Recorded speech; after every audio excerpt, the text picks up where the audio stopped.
오늘 함께 나눌 말씀 마가복음 5장 25절부터 34절까지 말씀입니다. 마가복음 5장 25절부터 34절까지 말씀입니다. 제가 봉독하겠습니다. 12해를 혈루증으로 알아온 한 여자가 있어 많은 의사에게 많은 괴로움을 받았고 가진 것도 다 허비하였으되 아무 효험도 없고 도리어 더 중하여졌던 차에 예수의 소문을 듣고 무리 가운데 끼어 뒤로 와서 그의 옷에 손을 대니 이는 내가 그의 옷에만 손을 대어도 구원을 받으리라 생각함일러라. 이에 그의 혈루 근원이 곧 마름에 병이 나온 줄을 몸에 깨달으니라.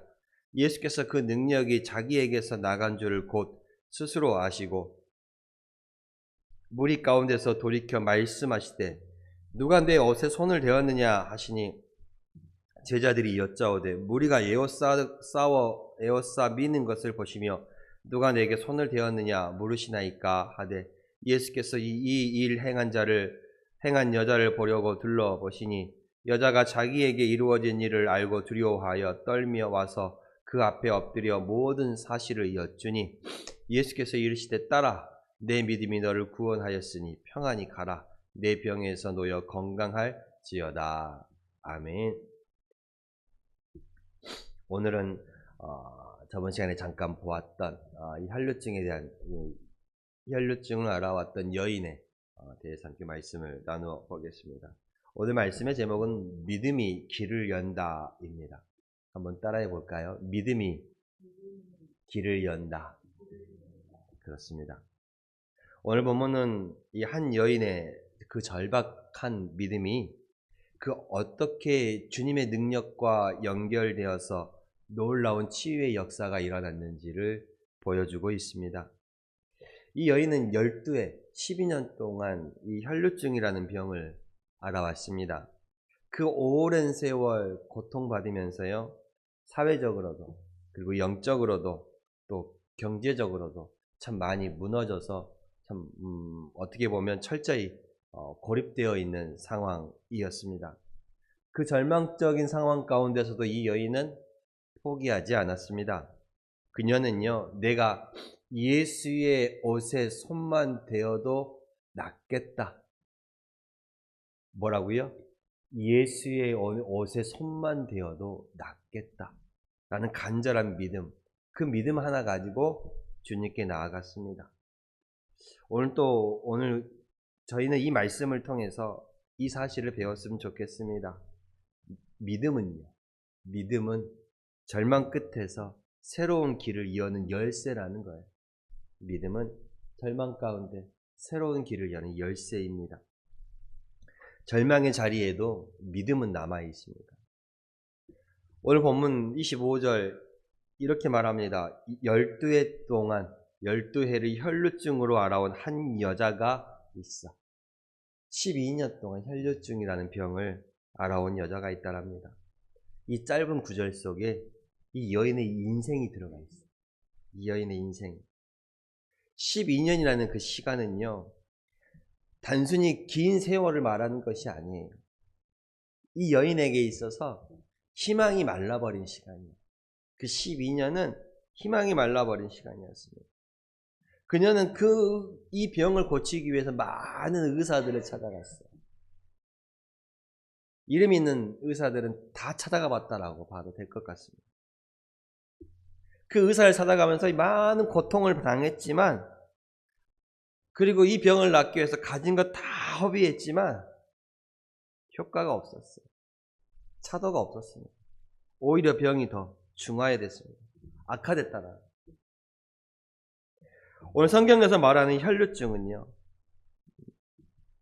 어떤 병이냐면 피가 흘러나오는 상태라는 그 의미가 있는 말입니다. 즉 오늘날 의학적으로 말한다면 만성적 자궁출혈이라고 할 수도 있고요. 또는 불규칙한 생리출혈이라고도 말할 수 있습니다. 이 출혈이 한두 달도 아니고 12년 동안 지속적인 불규칙하게 계속 이렇게 자궁에서 출혈이 나서 이 여인은 정말 그 시간을 살아오면서 피가 많이 나고 멈추지 않으니 계속 빈혈이 있을 수밖에 없고요. 몸이 쇠약해지고 피로해지고 면역력도 계속 떨어질 수밖에 없었습니다. 당시의 기술로는 고칠 수 없는 병이었습니다.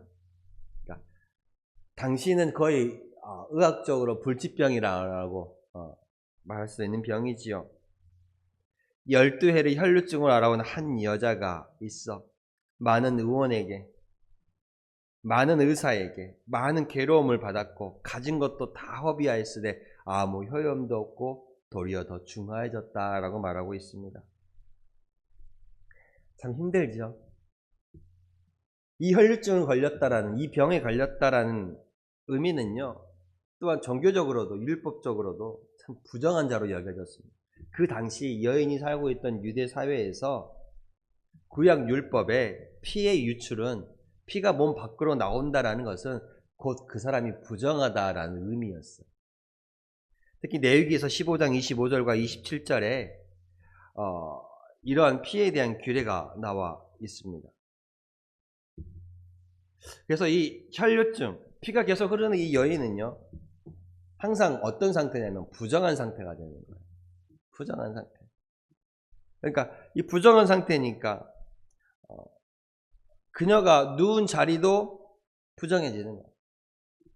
그리고 그녀가 만지는 것도 부정하게 되는 거예요. 보세요. 레위기 15장 25절 27절에 여인의 유출이 그 정기 외에 여러 날이거나 그 유출이 그 정기보다 오래 지속되면 그 유출이 있는 날 동안, 즉 피가 흐르는 날 동안은 부정하니 그녀가 눕는 자리는 다 부정하며 앉는 것도 다 부정하고 그것을 만지는 자는 옷을 빨고 물로 몸을 씻어야 한다라고. 이 혈루증에 앓은 이 여인은 그녀가 앉아있는 그 자리도 부정하고 그녀가 만지는 모든 물건도 부정해요. 그럼 어떻게 돼요? 사람을 만질 수 있어요, 없어요? 만질 수 없어요. 이 유대 사회에서 하나님을 섬기는 이 종교적인 공동체 사회 가운데 하나님을 예배하러 성전에 들어갈 수도 없어요. 사람을 만나면 안 되기 때문에 그렇죠. 예배, 제사에 참여할 수도 없습니다. 다른 사람과 접촉이 금지되어 있어요. 단순히 이 여인이 병이 든 게 아니라 사회적으로 격리가 되는 거예요. 종교적으로 격리가 되는 거예요. 얼마나 힘들어요. 단순한 몸의 병이 아니었어요.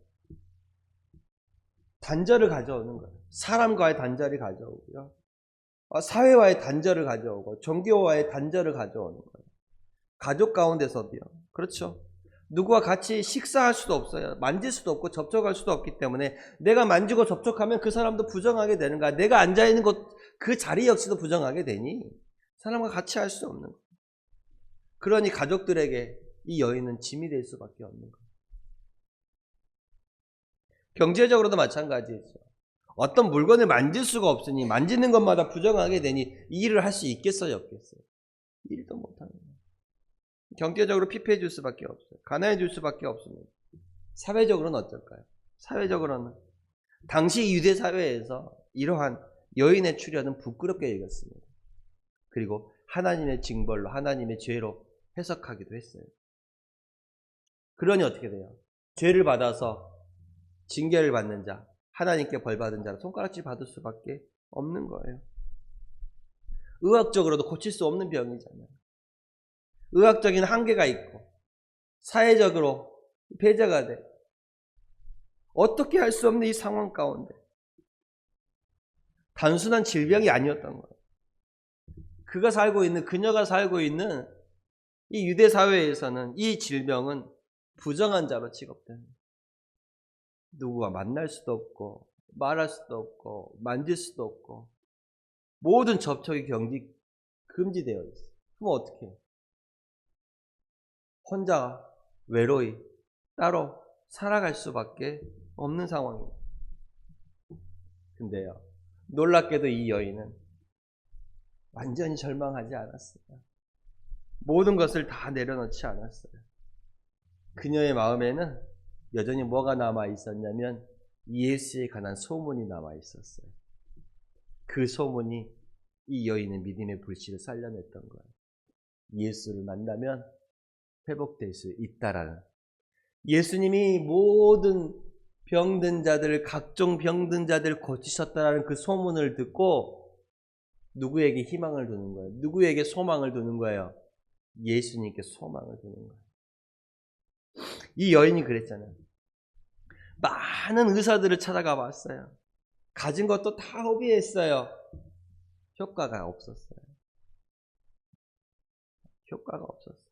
그러던 차에 정말 절망 가운데 무너질 수밖에. 하루, 한 달, 1년, 2년도 아니고 무려 12년이에요. 그렇게 살아왔어요. 그런데 예수의 소문을 들었어요. 예수님이 각종 병든 자들을 고치신다더라. 죽은 자도 일으키신다더라. 앉은 병이도 일으킨다더라. 눈먼 장님도 눈을 뜨게 한다더라. 이 소문을 들으면 이 여인의 마음 가운데 이 불씨가 살아나지 않겠어요? 그래, 나도 예수 만나네. 나도 예수 만나네. 우리의 인생 가운데도요, 이 여인과 같이 정말 모든 것을 다 잃어버렸다고 생각될 때가 있습니다. 이 여인은 다 잊어버렸잖아요. 다 잃어버렸어요.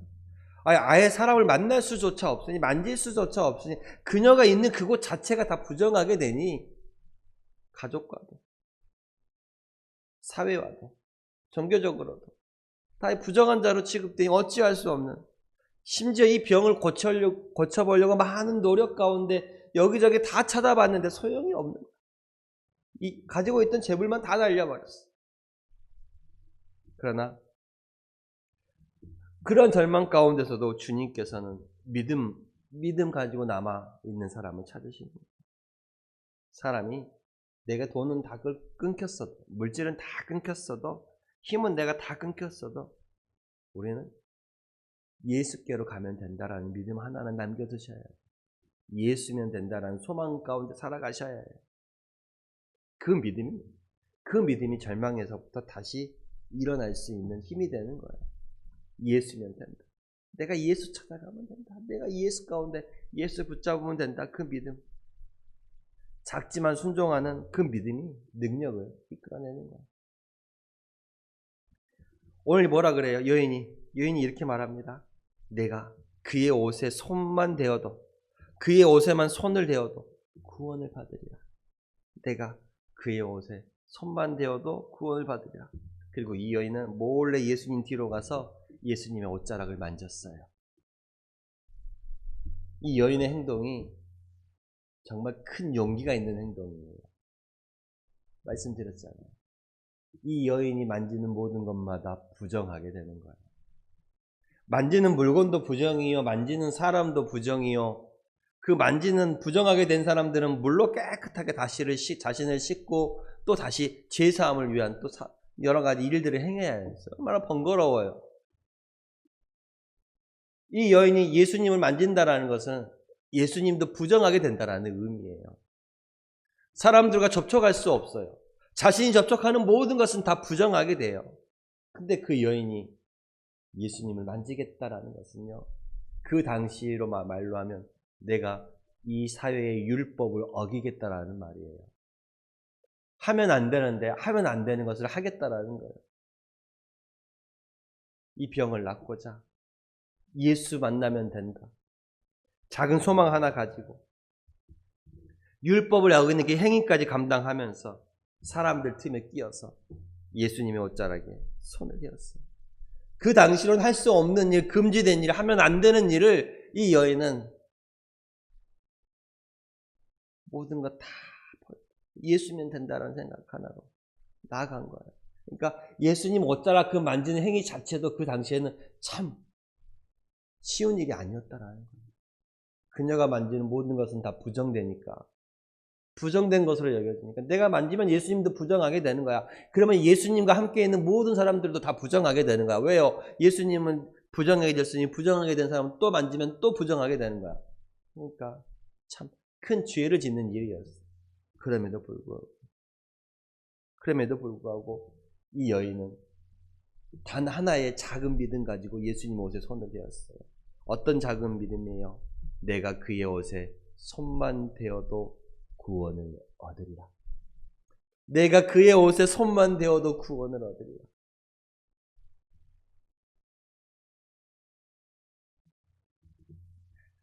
부정한 그 일을, 하면 안 되는 그 일을 이 여인은 했습니다. 그런데 예수님은 이 여인을 책망하지 않았어요. 여인이 이 예수님을 만졌어요. 만지면 예수님도 부정하게 되는데 예수님은 이 여인을 책망하지 않았어요. 오히려 뭐라 그래요? 딸아, 내 믿음이 너를 구원하였다 라고 말합니다. 딸아, 내 믿음이 너를 구원하였다. 예수님은 오히려 그녀의 육체적인 이 질병뿐만 아니라 그녀가 겪고 있었던 사회적인 고립, 정치적인 고립, 영적인 고립, 종교적인 고립까지 완전히 회복시켜 주신 거예요. 그 모든 것에서 배제되고 떠나 있고 만질 수 없는 그것들을 다 주님께서 다시금 회복시켜 주신 거예요.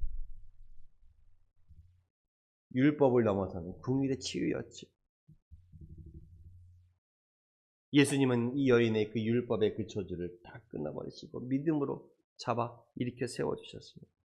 그 순간 이 여인은, 예수님의 옷에 손을 대는 그 순간 이 여인은 자신의 이 혈루의 근원이 마르고 병이 나은 것을 느끼게 됩니다. 그녀의 믿음은요, 어찌 보면 크고 대단한 믿음이 아니었어요. 그녀의 믿음은요, 작은 믿음, 행동하는 믿음이에요. 작은 믿음, 행동하는 믿음. 예수의 옷자락이라도 만지겠다라는 작은 믿음, 그리고 그 행동하는 믿음. 그 믿음 갖고 있었다.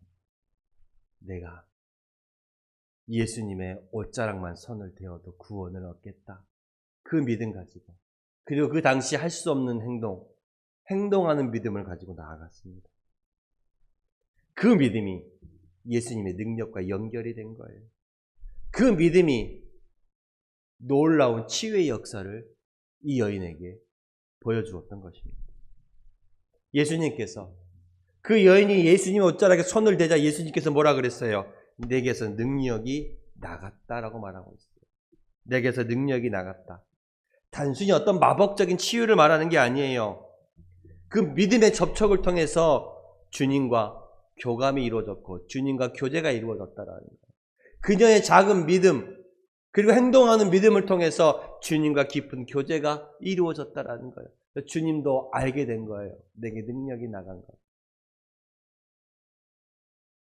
그녀의 손을 닿은 것은 예수님의 옷자락이었지만 그 순간 닿은 것은 바로 하나님의 마음이었다는 거예요. 그 마음 가운데, 하나님의 마음 가운데 이 여인의 손이 닿은 거예요. 믿음은요, 머리로 행해지는 게 아닙니다. 믿음은 우리 행동으로 옮겨지는 순종이에요. 머리로 알고 있는 게 아니에요. 우리 행동으로 옮겨지는 게 믿음의 순종이라는 거예요. 그저 한 번이라도 주님께 손을 뻗어보시길 바랍니다. 주님께 손을 뻗어보세요. 그 작은 결단이 우리의 인생을 바꿉니다, 여러분. 그저 한 번이야. 이 여인처럼 내가 주님의 옷자락에 손만 대어도, 내가 주님의 옷자락만 만져도 내가 구원을 얻으리라. 그 작은, 이 작은 그저 한 번이라도 내가 힘들 때 주님께 한번 손 한번 내밀어 보세요. 제발 주님께 손 한번 내밀어 보세요. 힘들 때, 어려울 때. 그 작은 결단이 여러분의 인생을 바꾸는 거예요. 우리에게도 필요한 것은 어떤 거대하고 어떤 큰 신앙이 필요한 게 아니에요. 작지만 살아있는 믿음을 보여주십시오. 행동하는 믿음을 보여주십시오. 하나님은 그 작은 믿음을 통해 저와 여러분의 삶 가운데 역사하실 것입니다. 그렇습니다. 예수님께서는 제자들에게 묻죠. 누가 내 옷에 손을 대었느냐? 그리고 주위를 둘러보십니다. 누가 내 옷에 손을 대었느냐? 주위를 둘러보세요. 그때 제자들이 말하죠. 뭐라고 말합니까? 무리가 에워싸 미는 것을 보시며 누가 내 옷에 손을 대었냐 말씀하십니까? 이 많은 무리 가운데 누가 예수님 옷에 손을 대었는지 우리가 어떻게 알겠습니까? 모든 사람들이 다 예수님 옷에 손을 대고 있습니다. 라고 말하는 믿음이기도 하죠. 그 말하는 얘기이기도 합니다. 하지만 예수님은 아셨습니다.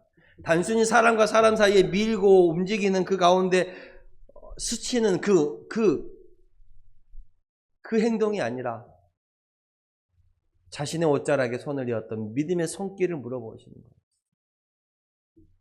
소망을 가지고 나와왔던 그 믿음의 손길을 주님은 물어보신 거였습니다.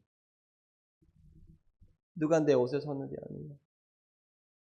제자들은 인간적으로 주님을 에워싸고 믿는 그 사람들의 이 많은 사람들 중에 누가 예수님께 손을 대었는지 우리가 어찌 알겠습니까? 라고 말하지만 아니다. 주님은 믿음으로써 자신과 접촉하였던 믿음의 접촉, 교감이 있었던 그 사람을 찾으시는 거예요. 누가 내게 손을 대었느냐? 그리고 두려움과 떨림 속에 한 여인이 이 여인에게 엎드려 자신의 상황을 예수님께 고백합니다. 그리고 예수님은 그 여인에게 따라 내 믿음이 너를 구원하였으니 평안히 가라 라고 말하지요. 내 믿음이 너를 구원하였으니 평안히 가라. 그녀의 믿음을 공개적으로 칭찬해 주었습니다. 능력이 나갔어요. 예수님은 자신의 그 능력이 나간 것을 알았어요. 그리고 이 여인은 자기가 예수님의 옷자락에 손을 대어서 자신이 고침받은 걸 알았어요. 그러면 끝났을 텐데 굳이 예수님은 그 여인을 찾았어요. 그리고 그 여인을 향해 뭐라고 말씀하십니까? 많은 사람들이 에워싸 밀고 많은 사람들이 주님과 함께하는 그 상황 속에서 그 여인에게 주님은 뭐라고 말씀하세요? 내가 그 병에서 고침을 받았다. 내가 평안해지라 라고 말씀하셨습니다. 공개적으로 그 여인의 깨끗함을 선포하시고 그 여인의 믿음을 칭찬하시면서 회복되는 그 선포를 해주시는 거예요. 무슨 말이에요? 그 여자에게 너는 더 이상 부정한 존재가 아니라는 거예요. 너는 더 이상 부정한 존재가 아니라 나의 딸로 불리우는 존재가 되었다. 너는 더 이상 부정한 존재가 아니다. 너는 내 딸이다 라고 말하는 거예요.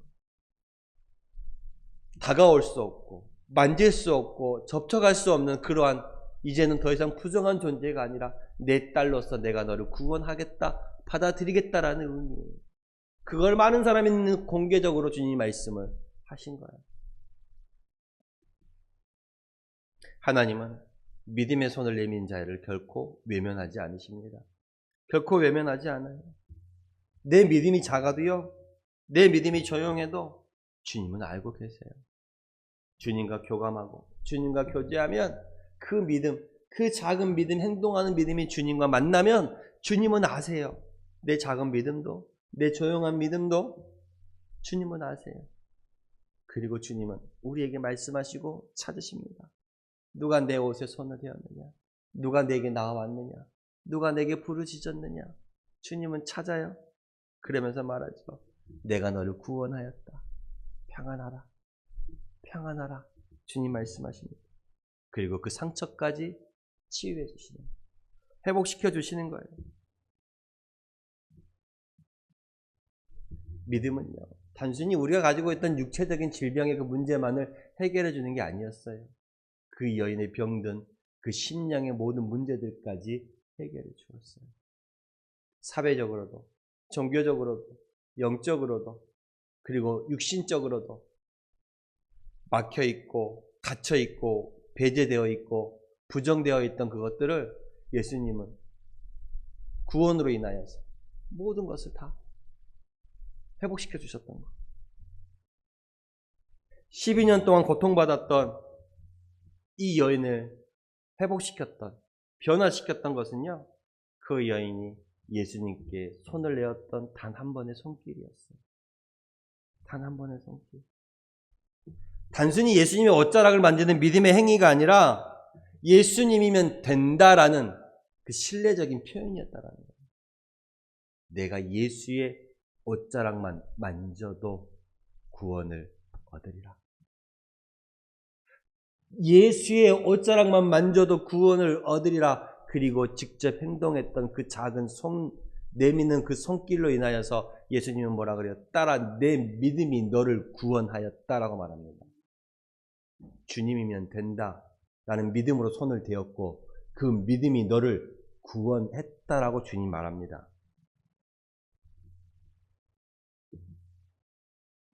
주님께 그 믿음의 손길을 내밀 때 그 믿음이 길을 열어준 거예요. 이 여인의 길을 열어준 겁니다. 그리고 그 길은 뭐였어요? 딸아, 내 믿음이 너를 구원하였다. 회복되는 길을 열어주는 거예요. 다시금 일어설 수 있는 그 길을 열어주는 것입니다. 이 말씀이 저와 여러분에게도 같이 선포되기를 원합니다.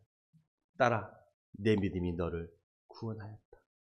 오늘 말씀의 본문의 제목처럼 믿음이 길을 엽니다. 이 여인이 가지고 있던 그 믿음의 손길이 주님과 만났을 때의 길을 열었던 것처럼 여러분 믿음이 우리의 삶의 길을 열어갈 줄로 믿습니다. 기도하겠습니다. 하나님 감사합니다.